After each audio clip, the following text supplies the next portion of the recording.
Hello, Solarpunks, and welcome to episode 6.3 of Solarpunk Presents. Today we'll be talking with Andrew Gross, lead designer of the Solarpunk tabletop role-playing game Fully Automated.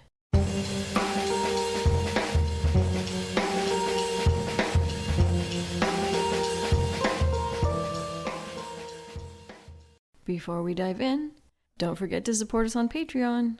Check out our YouTube channel and subscribe to it. Now here's Ariel and Andrew.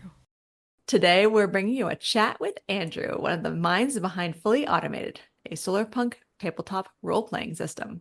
I'm your host, Ariel Kroon, and I'm hoping that I can bring my very rusty RPG experience with homebrew games to bear as I pepper Andy with questions. It should be a fun ride, because while I've been playing tabletop RPGs for over a decade now, my experience with any sort of actual rule system is pretty suspect. So, fear not, listeners, I'll be asking some of the tough questions like, what are the rules of this game? And how can it be Solarpunk? And much, much more. But before we get into the nitty-gritties, Andy, can you introduce yourself to our listeners? Sure. I'm Andy Gross, and I'm the lead developer for this independent tabletop role-playing game group. I'm coming to you all from Oakland, California, which is unceded Shoshone Mkweme Alone land. And also, if anyone wants to contribute to the land back effort locally, you can look up the Sogore Te Land Trust. What is Fully Automated? Could you tell me? Where did it come from, and how was it developed as a concept? It's a tabletop role-playing game. It's quite conventional in some regards, in that I played Dungeons & Dragons for a long time and then got a little bored with that because I'm kind of a techie, and so I wanted to play something futuristic. I moved into cyberpunk for that reason, as a lot of people do, and then over time, my tastes evolved towards a more positive future, and that was what led me into Solarpunk. At some point, after years of playing a homebrew game with friends, we had the idea, this is actually novel enough and useful enough that we should package this up and make it available to everyone. How does a fantasy RPG, especially sort of a Solarpunk themed fantasy RPG, work? The two basic questions that people often ask are, one, where's the conflict? How do you tell an adventure story in a world where everything's great and it's a utopia? And two, how is any of this supposed to work? Utopias are impossible. And the thing I point out is those two questions just answer each other. It's a world that is better, but obviously going to be very complicated, difficult to run. There's going to be enormous differences of opinion. I would say a fundamental element of the culture of Fully Automated is that there is sort of a greater degree of human agency, because people are not living under this hierarchy where they're exploited for their labor. But with greater human agency means you also have a proliferation of worldviews and ideas, and everyone trying to advocate for their vision of their own life in the world. So there's a lot of room to start with, I would say, some of the conventional or classic kind of cyberpunk types of adventures, but through a radically different lens, because it's not in a world where you assume that the bad guys are running the world and you are the outsider. It's one where generally good people are in a position of control and have a say in the direction of the world, and bad people are more like aberrations. They're sort of, I guess, an uncontrolled growth in a garden that you're trying to, manage. Speaking of, who's in charge and governance structures, maybe this goes a little bit into lore a bit, but how about the world of Fully Automated? Is what's the government like? I'm having a hard time sort of thinking about it. A lot of Sure. cyberpunk runs tend to be, against shady government forces. So I could go right into it, but I was thinking it might make sense to take a moment back and just to make sure all the listeners have an idea of what a role-playing game is and why this was such an appealing project that's a for me. very good idea. Yes. Thank you, Andy. Sure. So you mentioned you've played role-playing games for a while. Do you want to give a kind of simple explanation of what it is or what got you into it? Well, what got me into it is the fact that they're very character-based and it's very story-based as well. It was a way to sort of think of a character, their features, what they can do, their abilities, and then tell a story with that character. For me, was kind of an analog to, sitting around a campfire with a bunch of friends just coming up with something, and then using the dice rolls to kind of determine an action. So sometimes I would try and jump over a log, and whether or not I made the jump or fell flat on my face would be up to how high I rolled on the dice. So I was using a 20-sided die. Just encounters that were left up to chance would actually be determined by that dice roll. It's not like, in the schoolyard when you say, like, I shot you, you're dead. And the other kid says, no, I'm not. And the story just can't really progress from there. So the dice help to sort of arbitrate that and allow the story to progress from there. And I really enjoyed that because, I don't know, it allowed me control over the story to a certain point, but I didn't have to make all of the like important decisions. I would say that's a perfect summation and also captures really my own interest in it, because I would say for people who have never played it and are confused, the main things they should probably understand are, first off, that it is remarkably immersive.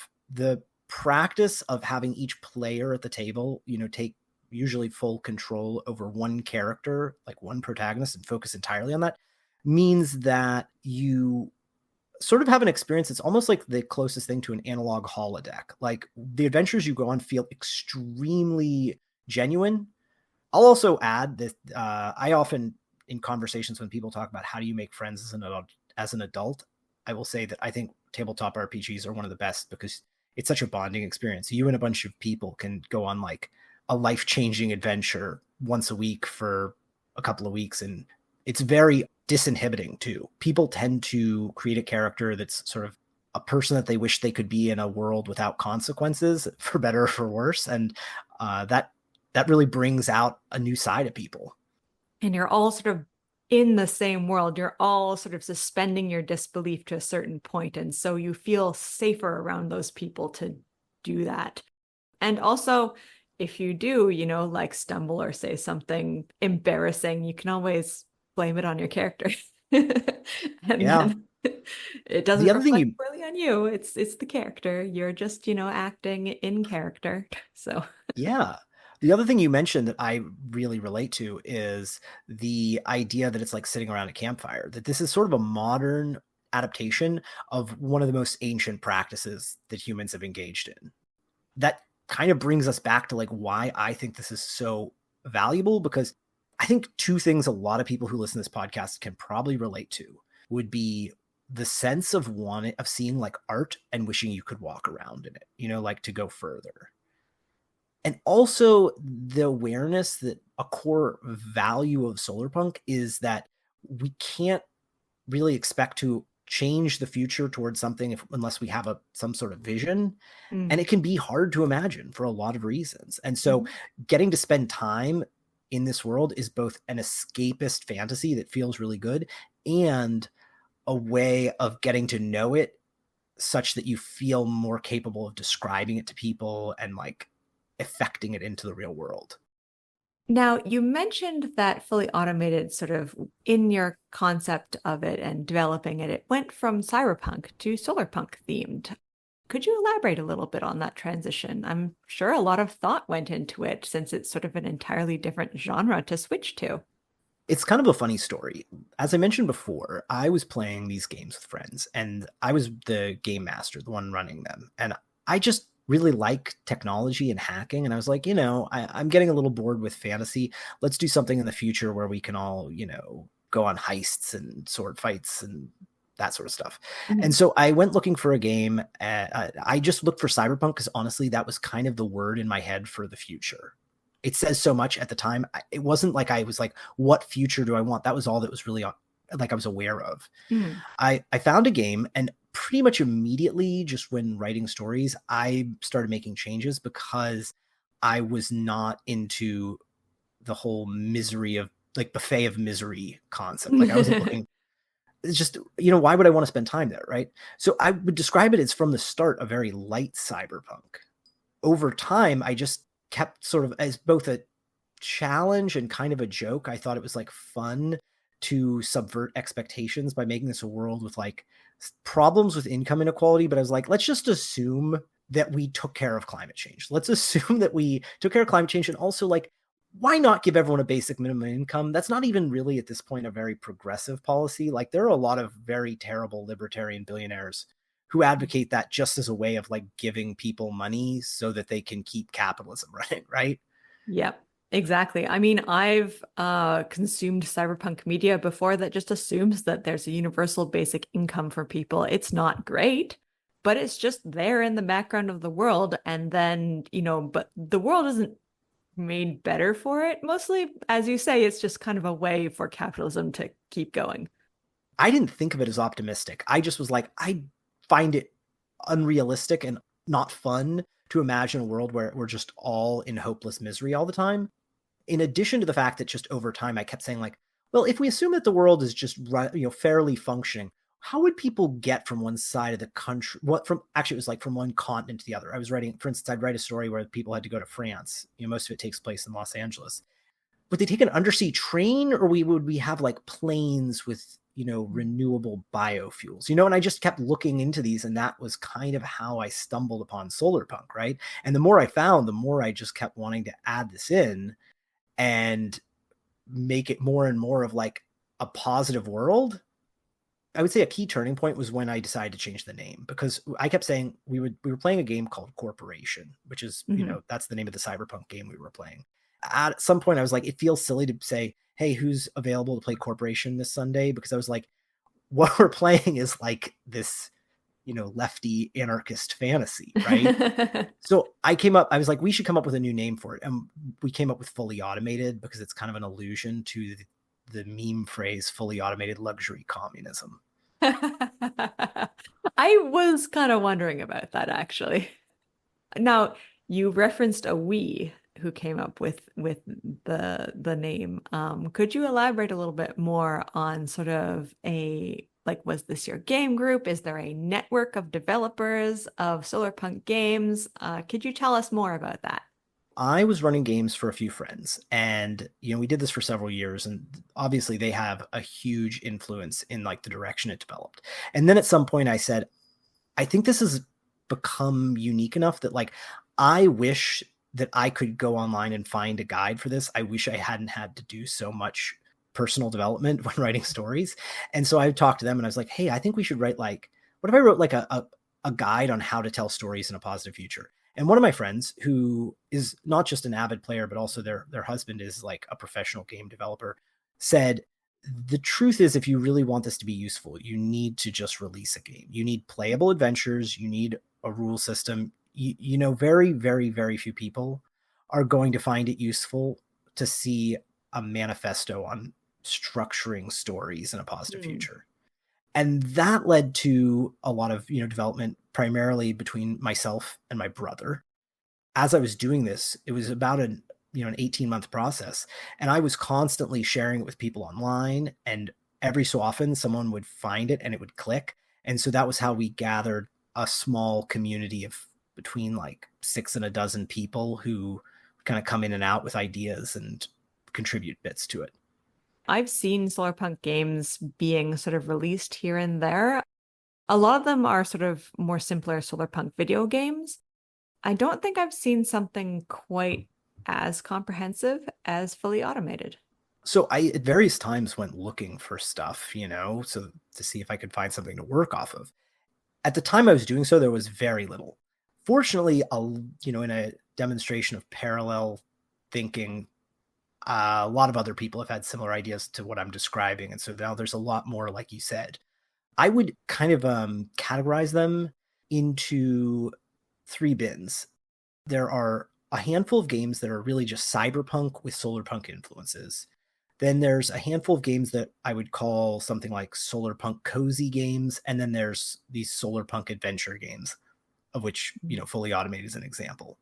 There's a game called Neon Black where it's cyberpunk, but instead of just being about a bunch of ruthless mercenaries trying to survive and get rich, the player characters are trying to organize their neighborhoods and form communities that grow their power to like overthrow this sort of dominating hierarchy, you know? That reminds me a lot of what Hydroponic Trash actually was talking to me about with dual power a couple of episodes, or Yeah. more than a couple of episodes ago. But it's on my mind, and that seems like a way to sort of role play that and imagine it. That's cool. Yeah, I would also, just as kind of a touchstone for people to imagine this, if anyone's read Cory Doctorow's Walk Away, that's kind of a story of people that are like setting up this parallel society. And obviously the dominant society views it as a threat. And there's this conflict between an emerging and sclerotic set of orders that are in conflict. And I mean, the appeal of these, I think, is pretty straightforward, which is if you like classic cyberpunk, this is really just a maturation, because cyberpunk's really, I think, always been a criticism of like domination and exploitation. This is just going from like observing it to role playing a direct confrontation. Another example I would say, for instance, is like Justine Norton-Kernst and I think collaborators at Solarpunk magazine released a game called Fighting for the Future that's, sort of a similar kind of premise, right? Now, moving from there, let's say you are looking for something that is decidedly Solarpunk. Then there's a handful of what you might call like Solarpunk cozy games, which are immersive stories where you're in an actual better future, but oftentimes one where you're just kind of enjoying the vibe. There isn't a great deal of threat associated with it. An example of this would be there is a game called Lunar Echoes, and it is an adaptation of Becky Chambers' Monk and Robot series. Wow. Yeah. That would be really relaxing to be in. Absolutely. I mean, I saw someone comment last week on Mastodon. I just read, Monk and Robot, and oh my goodness, I just need to go there. I want to be in that world so badly. And I commented on there like, there's an RPG. That's what it's for, right? Yeah. Wow. Another example would be, this is kind of a little bit, of a detour, but there's like a game called Legacy: Life Among the Ruins. And it's a big picture RPG where instead of just playing as like singular characters, people play as like communities developing after sort of a civilizational collapse. And so you kind of guide like over generations, like civilization coming back. So you can imagine that you're not like, I play as Dax. They're an orphan with, a dark secret. It's like, it's a little bit more serene, perhaps in some ways. Yeah. So that's like another style that is popular.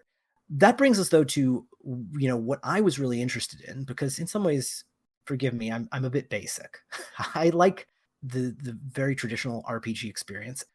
For that, it's a little bit more narrow, but like one example that came out in 2020, so this wasn't around when I started doing this, but it's worth checking out, is there's one called Coyote and Crow, which is an alternate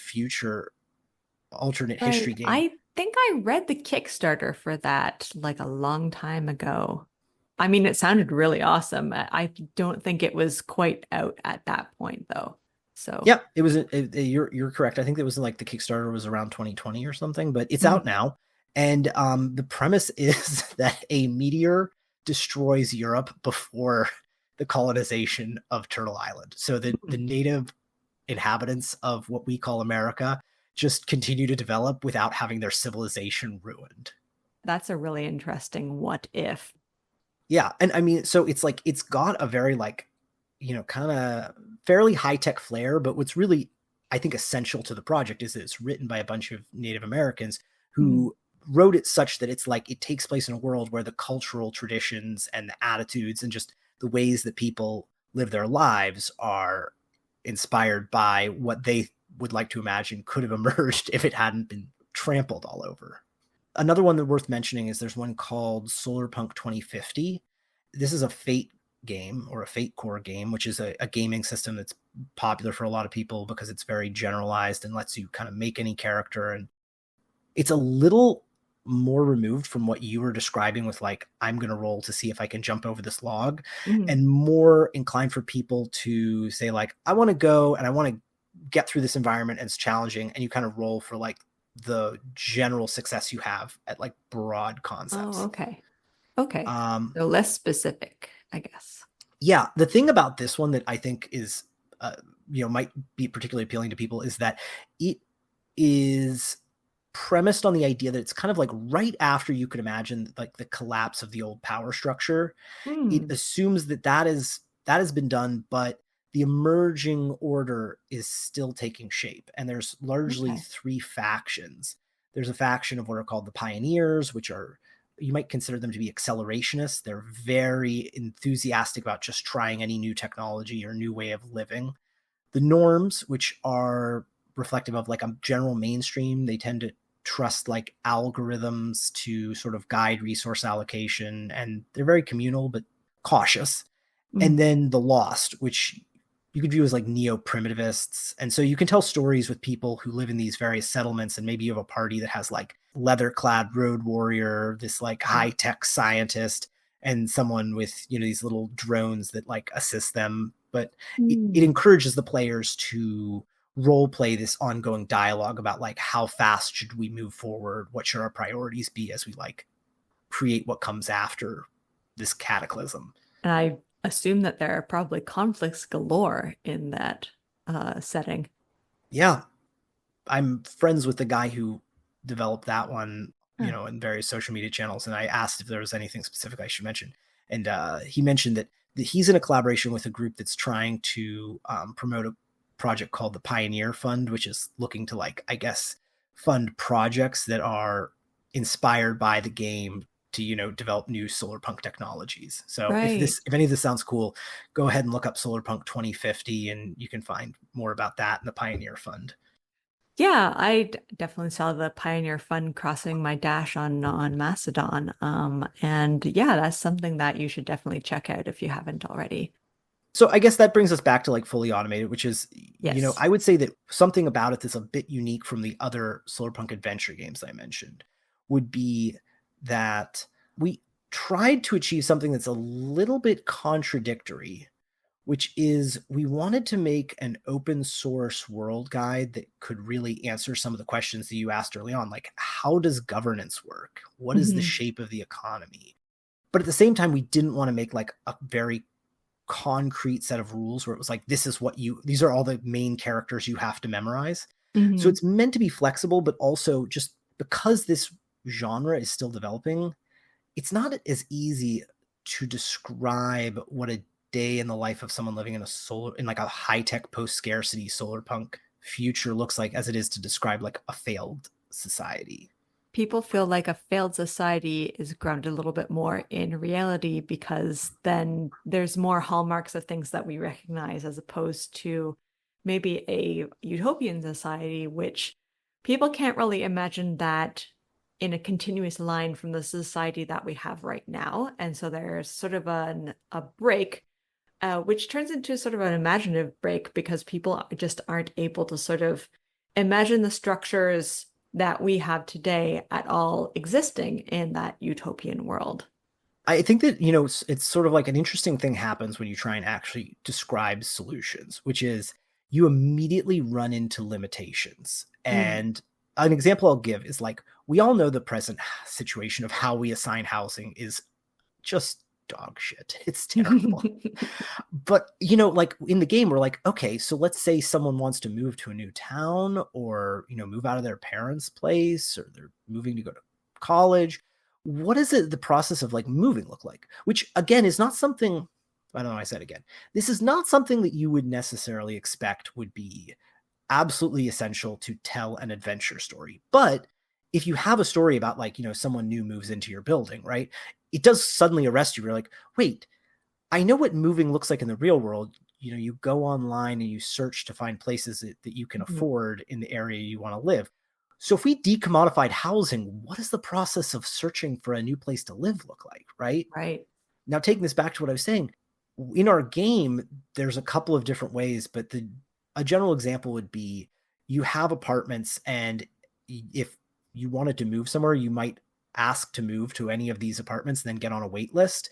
And then when people move out, or if they decide someone's downscales, they may decide that, someone has more space than they need, and they, subdivide their apartment in half, and now you have a new studio apartment. And then they contact someone who was looking for a studio, and they're like, hey, your spot on the wait list came up, right?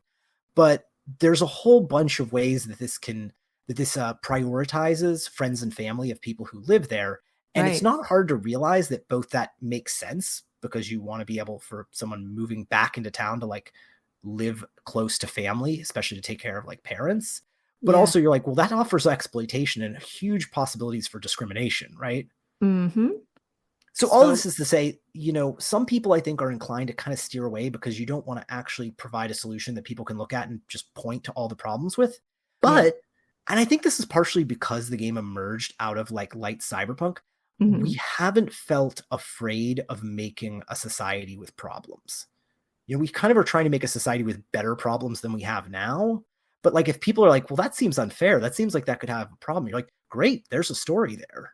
I like that sort of definition of having a solarpunk future that just has better problems. On the way towards utopia, the problems just get better and better. So you never answered my question about governance structure, Andy. Referring back to what I said before, we wrote the game, an analogy I'll sort of use is like Legos or IKEA furniture, in that a lot of people realize and appreciate that with Legos, you can take the set, you can half build it and then mash together another set, or a lot of people like to hack IKEA furniture in various ways, but it's important that there be a guide to complete the product for people who don't want to modify it, or just because if you want to modify something, it really helps if there is a defined endpoint that you are deviating from, as opposed to just giving someone a bunch of parts and saying, figure it out.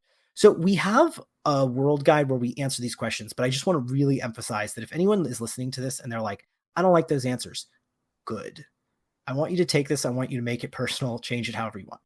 The default setting is what I would describe as something like libertarian socialism. The governance is sort of similar to what we have now, except the biggest changes are that they use direct democracy by proxy. So instead of you voting for a representative who is then empowered to just vote however they want, even if you hate it, the representatives that you vote for are actually delegates. When things come up for a vote, they cast a vote, and in doing so, assign the vote of everyone who has voted in to put them into office. And then there's like a period of like 2 weeks where if you see a vote and you're like, no, I disagree with how they're voting, you can flip your personal vote. And if everyone they're representing, if the majority of them flip their votes, they can be like, you got it wrong. This is not what your constituents wanted you to do. So it's like similar to what we have now, in that you have legislatures and executive branches. For instance, you have things like ranked choice voting and mechanisms so that it's much, much harder for someone to like get into power and then take away your ability to remove that. So the structures are familiar, which will be great for new players, but they work in very different ways, which is really, really interesting. When people are like, how can there be conflict in a Solarpunk game? I'm thinking like, just with the governance structure, that's going to lead to a whole lot of conflict. Yeah, I mean, if anyone's ever been involved in like an anarchist organization, I feel like the question like, so where's the conflict come from? It's like, oh my goodness, we don't have enough time to cover it. Yeah, like, have you met other people? Yeah. So that's just an example. There's other little things, like for instance, individuals typically, instead of getting like one vote that you use for each office, oftentimes people have something like 3 votes that they can cast, and you like get your first vote when you're 10, and then your second vote when you're like 16, and third when you're 21, and maybe there's a process of like getting the last one. You need like positive references from your community, or when someone moves to a new area, they might get their first vote like 1 month after, but there's like a residency requirement to get the others. But that's kind of, I think, reflective of a general theme in which it's assumed that there are far fewer strict binaries. I'm just trying to imagine a world where that is how things operate, and it's wow, I love it. Well, another thing that I like about this is that, and again, I mean, you don't need this because, like I said, you can just change it however you want. But we specifically articulated that in like the 2080s, there was kind of a breakup of the United States into like smaller poieties. And we encourage people to give them different approaches. So for instance, there's something called the Mississippi Watershed Union, and it's like they are a cashless society where the legislature at the national level exists primarily to allocate water and other like essential resources and to maintain enfranchisement of communities at like the local level, and then everything else is decided pretty much at a local level.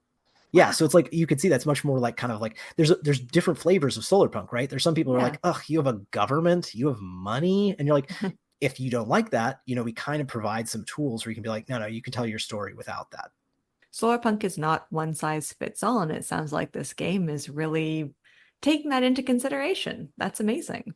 I mean, well, what's nice is like it was a long development process. So every time I read something that I liked, if it didn't already fit into the game, I would try and bring it in. I've got a good example of that because also I really wanted to mention there's one of my favorite books is Murder in the Tool Library by A.E. Marling. I recommend it. I recommend it to everyone listening. It's a Solarpunk murder mystery. The author, I consider him a friend, and he actually doesn't live too far away. Just an example, like someone gets murdered in a tool library and investigators leap into action, and the investigators are all like kind of these crowdsourced volunteers, and like if they need someone to provide like physical support, they have these like, I think they call them servant marshals, these like martial artists who like kind of fulfill something approximating what we currently expect from police, but like for instance they're all unarmed and they have a totally different code and set of responsibilities. And like when I read this, I was like, oh, that's something that I definitely want to include. So for instance, a few people have asked, like, does the game expect that you're like one of the specials, or are you just like an ordinary person? And I would say that generally the game tries to break down that kind of division. Any random neighbor could be the person that you go to in time of need, So if you want to be a hero, you can be a hero, but also you don't have to be like, you can be a member of some almost like superhero squad if you wanted, but you could also just be like the building grandma, the person that everyone looks to for advice. I was looking at like just the quick start guide, and I took the list of characters, and I was really intrigued by the character of Jillian Fong, also known as Windrush, and she's listed as like a human aguamoto. What does that mean?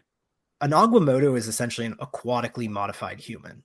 I think this is a reflection of the fact that, we really wanted to like roll in a lot of concepts, both within Solarpunk and in like a broader context.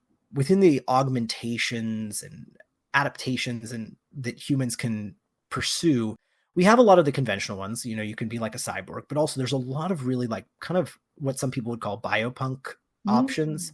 So first off, she has modified hemoglobin and a whole bunch of other like genetic modifications to reduce her oxygen requirements. And then she has like gill slits like along her clavicle, so she can like breathe underwater for like 4 hours at a time or something. Right. But the other things I really like about this character, and I think that kind of demonstrate the utility of this sort of approach, is that an immediate question you might have is like, okay, so she can like breathe underwater. What's she do with that? She is basically a trade unionist mermaid. She's a port worker. She works for the longshoremen. She inspects like ship hulls that are like coming into like the ports. She's in like a triad marriage. She has like 2 kids. Again, we really wanted to sort of break down certain tropes because often in like cyberpunk games, everyone's just this like radical loner. And like I like the idea. Oh, she's also her main kind of character role is that she's like a healer character. She's a part of like, what was it, like the Mamiwata, medical network. So she can, in a party, she can serve as the healer, but also she can explore underwater. She's proud, union representative. She's a mother. And so, we wanted to kind of bring those roles in and be like, you can be in this game, a badass crime fighting hero and also like a mom to like a 4 and a 6-year-old. You get the sense that these characters are, like you said, badass heroes, but they're also just real people, which makes the world feel a lot more stable. Makes it feel a lot more populated because, I mean, Jillian Fong being like, she obviously has coworkers, she has a family there. She has other, people in her union who she talks to. And like, already you're sort of imagining who those people might be. it goes against the idea that there is the superhero and then there is kind of everybody else, and everybody else just isn't quite on the same level, right? So it's sort of an empty world, you might say, of Yeah, I think that that's a reflection of the fact that, I think a lot of people like superheroes. I'm a fan of like comic books and superheroes. And I think a lot of us, especially if you're into like kind of this like lefty solar punk media, probably have recognized that modern superhero movies and comics are kind of struggling with like a growing awareness of how much they have been infected with police thinking. This idea of like the we are all helpless sheep and they are like the sheepdogs guarding against the wolves. And like, that's basically the thin blue line. I think that we have to sort of reconcile the fact that it's natural throughout all of history. People have enjoyed fantasizing about larger than life heroes, Gilgamesh and Hercules and Thor and all these characters. And, right.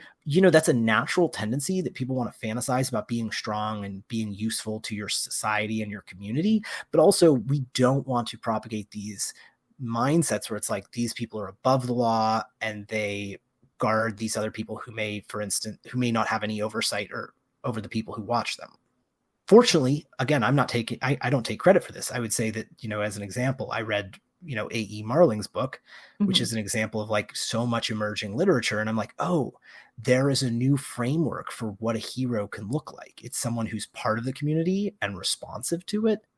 As someone who played RPGs for a while, it's a little hard to go back to the modality of Dungeons and Dragons where it's like, okay, so you came across a band of orcs. You can slaughter all of them. They're orcs. We assume that they're of no value based on the circumstances of their birth, right? Right. And you're like, I don't think wait a most minute. people I don't think most people write Dungeons and Dragons with that in mind or like recognize how like messed up that philosophy is. But like once you learn it, it's hard to go back. Ignore noticing it.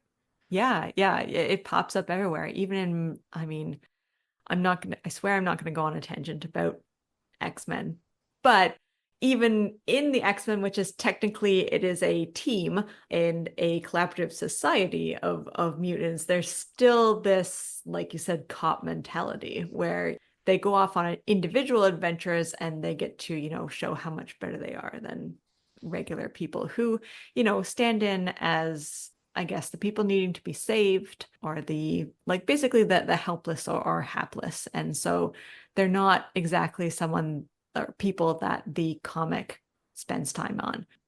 How do we get away from that in literature, right? Telling stories through an RPG setting is something that I think can really help us sort of think about how we're coming up with these stories and storylines and narratives. And having an RPG like Fully Automated that acknowledges that even the protagonists they're just such a tightly knit part of their community that it's sort of impossible for them to be who they are without that community. To tie this into, for instance, you had a guest who talked about like making a game to model the process of like designing sustainables. Right. That was right? Sarayan Mukherjee. Yes. I think that it's really important that we, kind of cover all bases, right? We need games that are very high-minded. We need books that are like, what one might call serious literature, but also, humans through all of history have enjoyed what I would call mass market media. Shakespeare and Great Expectations were like Bridgerton and reality TV. These were things that like regular people could enjoy and you didn't. And I'm sure there were snobs that were like talking down on it, right? Oh, there were. Yeah. As someone with an English degree, I can tell you that there were people who just thought, anything by Jane Austen was total trash, like anything by the Brontes, total trash. Anything, anything popular, total trash. But, it's always something that reflects back what people are like and what they like, because obviously they're popular for a reason. Yeah, and I think Star Trek is a great example of how, you can make something that Star Trek has violence, it has sex appeal, it's very accessible, it's exciting, but at the same time, it's also a vehicle for philosophy and it's thoughtful. It brings these things together. And I think that RPGs have a similar ability to like serve diverse attitudes. You can have games that are very much aimed at like experts and very like complicated. And you can also have games where it's like, this is something that someone with very little prior knowledge can get into because they're just looking for like, whiz bang action, but hopefully in the same time, you can slip them some new ideas. I think we've kind of covered this a little bit, but I was going to ask you just very bluntly, can you tell us what the value or purpose of Solarpunk tabletop role-playing games is? I think that it helps to, kind of imagine various audiences. I think a lot of the people listening to this are people who would like to experience living in a solarpunk world, but also especially, like if you're in this world, you don't necessarily just want to be a tourist. I think a lot of us want to be helpful. Also, this engages with, kind of a central theme of the game is human labor and contribution.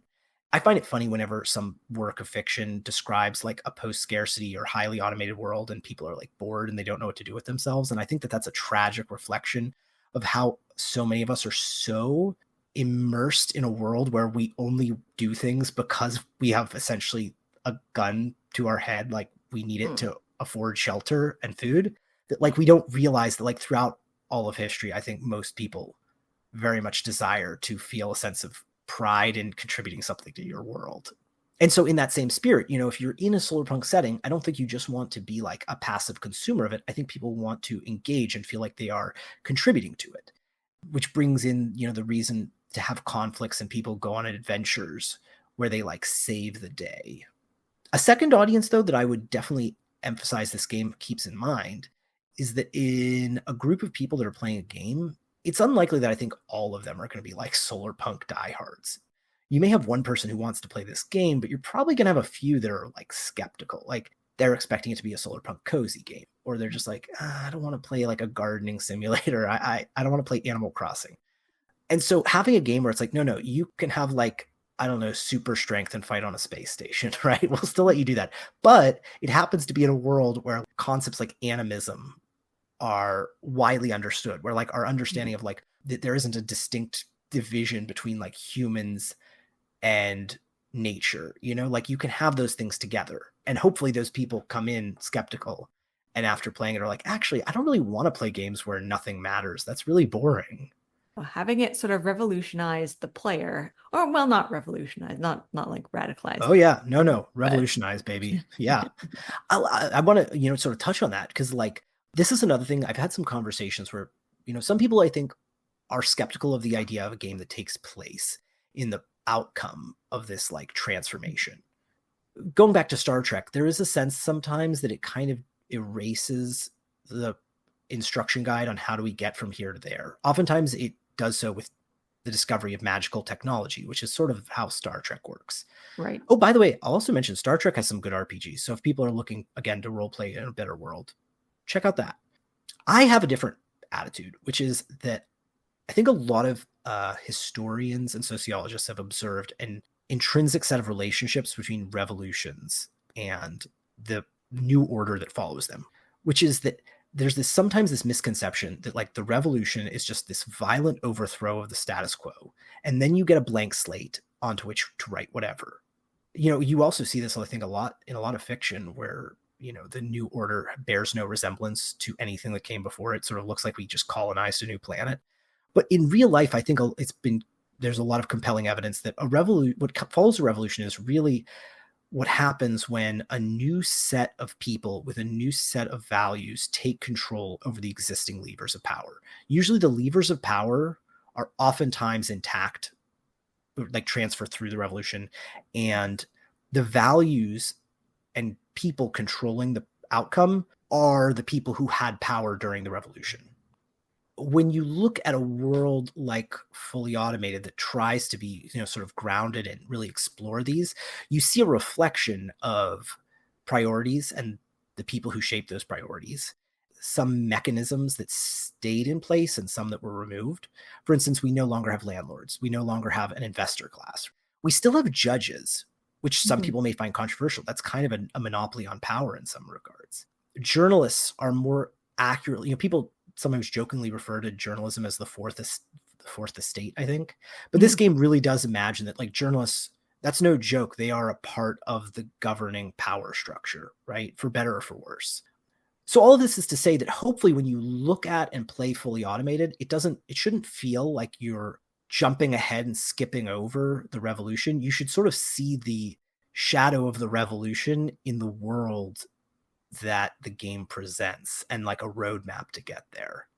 So yeah, I Wow. think it's very revolutionary. It's supposed to really, make you go, hey, why don't we have this? And like I would say that the main power structure that kind of carries us from here to there is something like mutual aid societies, where you have these groups of people. Again, this kind of also goes to somewhat cheeky inversions of expectations, because when people talk about full automation, they often view it through the concern that full automation is a divorce between the owners of capital and the working class. We have this sort of stalemate. They need us to produce the goods that keep the world running, but we rely on them because they are the gatekeepers to the tools and the machines that we need to make those things. And so there's some people who have this fear that like under a condition of full automation, we would essentially, the working class would be like horses after the invention of the car, right? Yeah. That like we are now surplus and a threat. Right. And I think that that's an accurate concern. But also this game says, what if the other effect is that it says there's more of us than there are of them. And we go, well, now that we have such incredibly high productivity, we can just start giving away food. They will probably send the police to tell us to stop doing that. And then we will either resist or convince the police to join our side. But like the idea is that eventually full automation is a tool for the working class to like eradicate the capital owning class instead of the other way around. I like it. And again, if someone's listening to this and they're like, I don't believe that, I don't buy it, that's fine. This whole thing is, maybe this is cheating, but like anytime someone criticizes the game, I'm like, good. If you have a problem with this world, that is just fertile ground for telling new stories. I don't think that's cheating at all. I think that's encouraging people to, I guess, join you in the process of creation. This all came about not because me or anyone else was like, hey, we should make a game. We were playing a game and it was just over time. I just kept seeing things in the real world and thinking, oh, that would sort of fit into this game. And like I'm fortunate because again, living in Oakland is a town with a long history of like kind of solarpunk and Afrofuturist aspiration. We're a long way from it, like every American city. But like, this was the birthplace of the Black Panthers, right? They were kind of as far as I know, kind of pioneers in the whole like giving away food. This is also the place that has produced a lot of creative works, like Ryan Coogler, who directed the movie Black Panther. I believe came from Oakland, right? There's a place not far from me that it's like an anarchist farm where like anyone can there's a community garden, but like you don't even need to sign up for a plot. They're like, if you see an available piece of land, you can just plant things there. That's so cool. Yeah. And when I see stuff like that, it makes me think like there is a really awesome virtuous cycle between people imagining these new ways of living and then seeing opportunities to just do it piece by piece in the real world. That's something also I want to make really clear is that the game envisions a lot of really cool futuristic technology, but I think it's hopefully should come through that the fundamental technologies that allow this post-scarcity world are things that already exist. Mainly libraries. A library society. Libraries, they are a form of technology in the same way like voting is a social technology. Equal rights of all people is a social technology. That was like discovered at some point. And we already have those. It's not a technology that we fully deployed. It's not something that we have fully sort of like encoded. We have like limited deployment. There's a lot of technologies that like exist, but they're not like fully deployed. We have like, for instance, there's a tool library in Oakland. And by the way, I love the fact that one time I was talking to my niece and again, like think about the fact that she's coming up in this world. And I mentioned that like I had to return a chainsaw to the library. She was 7 at the time. And she was like, Uncle Andy, you took a chainsaw out of the library? And I'm like, yeah, you should check your library. A lot of libraries now will let you rent all sorts of things. Yeah. Or borrow. Yeah. Actually, I should say borrow because it's not renting. I'm not paying anything. Yeah. Well, I mean, like, and sometimes you don't even really have to give it back. But around here, I can borrow seeds from the library. And, well, I don't give them back, but because I plant them. And then you have new seeds to give them, right? Yeah, exactly. They hold a seed swap every February. Yeah. And so like in this game, for instance, it assumes that like, for instance, cash still exists as kind of just a store of value that people can use occasionally to like transfer between things a little bit, but no one extracts a profit. Profit extraction is like considered sort of the equivalent of like embezzlement. It's like a financial crime. Everything is kind of voluntary. And when you buy something at a store, pretty much every store where you buy something, you would assume they probably would buy it back from you at roughly the same price. So it's like, in that sense, you still have stores, but like every store kind of transforms into something like a library. You have farming co-ops, and some of them just sell like raw grains, and some of them have like, prepared meals the way that like fancy grocery stores do. But like, there's just a lot of variability and a lot of weird new ideas that kind of like, once you start exploring this world, you tend to run into things where you go, wait, what would happen there? And then you stumble onto new ideas. Where can I go, and where can listeners go to find out more about Fully Automated? If you go to our website, fullyautomatedrpg.com, that has links to a couple of different places where people kind of gather. Probably the most active one would be a Discord server. We have a nice little community there where people kind of share ideas or ask questions for developing their own stories that they're currently playing with friends. We also have a community on Lemmy, which is kind of a small open source alternative to Reddit, but it's a forum where you can, post things. We're active on Mastodon, but I would say really Discord and Lemmy are kind of the most. I should say that the website is also where you can just download this. I don't know if I mentioned this. The whole thing's free. We just released it for free. You don't even ask for like a token amount. It's just free. No, because honestly, my goal is I just want more people to play this with. And like, I know from experience that you can go on like the main site where people sell games, and they even have ones where it's like pay what you want. But don't we all feel guilty clicking the pay $0 button? Yeah. So I just didn't even bother. I was like, no, we don't even want your money. Because also, if they gave me money, what would I do with it? Then I would have to decide like how to divide it among the developers and stuff. And I was like, maybe in the future, we might decide that we want to collect money to like sell physical copies, because right now it's just digital. But at the moment, I just really want to kind of like push this on people, like those randos and sandwich boards on street corners who are like, read my manifesto, I once jokingly, like was looking at someone who's like, the end of the world is coming, those sandwich board things. And I was thinking, I should do like a Solarpunk one about climate change, because I mean, technically, according to climate change scientists, the end of the world is coming. But, then there's the gospel of Solarpunk. Right. I mean, I definitely think that, one thing we can all say for certain is this present moment cannot last, right? Yeah. There's too many things that just can't be sustained. So like, this will end. The question is, what follows next? I think that it is enormously important that we get really practiced at describing things. I don't know if I mentioned this in specific, but like another audience, that's sort of the third audience that we had in mind developing this, is that people oftentimes look for an existing framework onto which to tell stories, because unless you're like a professional author, world building is a ton of work. That's why, fan fiction is so popular. If someone wants to live in a better world, it's very common they'll write a story in Star Trek, because that's, dare I say, kind of all that we have put on offer. Kinda. And so, at least in terms of mass media. One of the other reasons that we developed this is not just for people to like sit down and play with friends, but hopefully, even if you can't get a game group together, if you have a story that you tell when you're like sitting stuck in traffic, maybe you read this and you're like, oh, I can use this to build bigger and better stories. Or if you're, writing for like anthologies, or, like the Grist has like their competition. I actually sat through a seminar by Serena Ulabari, who is a writer and editor, who I really recommend everyone check out. I think she has great work. And, she talked about like a lot of, the whole thing was just, here are a bunch of things you should probably avoid if you would like to get your Solarpunk fiction published.